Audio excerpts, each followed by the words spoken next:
friends. Welcome back to Beyond the Platform. I'm Ron Carter, and today we're starting a brand new series that I believe every ministry leader needs to hear.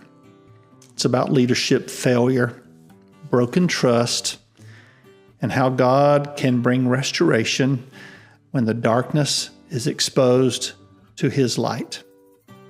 Let's begin with Daniel 2:22.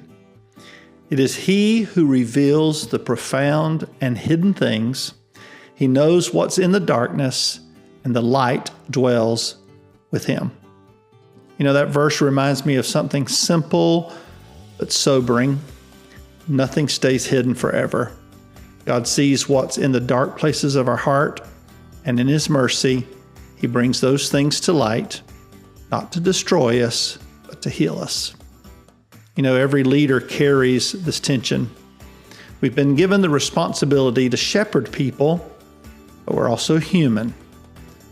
We wrestle with weakness, and if those weaknesses aren't dealt with, they can grow into failure that wreck ministries. Stephen Covey once said, "You can't talk yourself out of something you behaved yourself into." And that's especially true in leadership. Words don't fix broken trust. Promises don't erase poor behavior. Trust is only rebuilt through time and consistent, believable actions.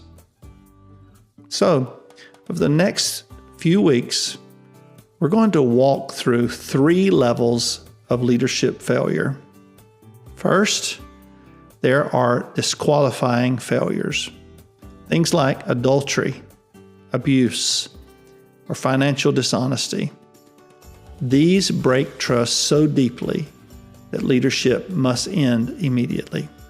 Second, there are potentially disqualifying failures.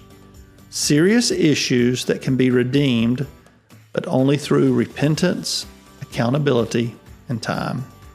And third, there are correctable issues. Patterns like laziness, isolation, and neglect of prayer. They don't automatically disqualify someone, but if left unaddressed, they can cause long-term damage. Some failures slam the door shut. Others leave the door cracked open, but still others are warning signs, an invitation to correct course before a collapse. But here's the good news. God isn't finished with us when we fail. The same God who reveals what's hidden is the God who heals and restores. One of the gauges I've learned from a former pastor is this: when the fame of your repentance is greater than the infamy of your sin, you may be ready to step back into ministry. Repentance isn't about controlling the narrative. It's not about spin or managing perception. True repentance is transformation. It's not a statement. It's a life lived differently. And that's why we must remember, trust is time plus believable behavior. Restoration isn't fast. It isn't easy. It takes humility, patience, and a long walk of consistent obedience. But the beauty of the gospel is that failure doesn't have to be the end of your story. So here's my challenge to you today. Where do you see warning signs in your life right now?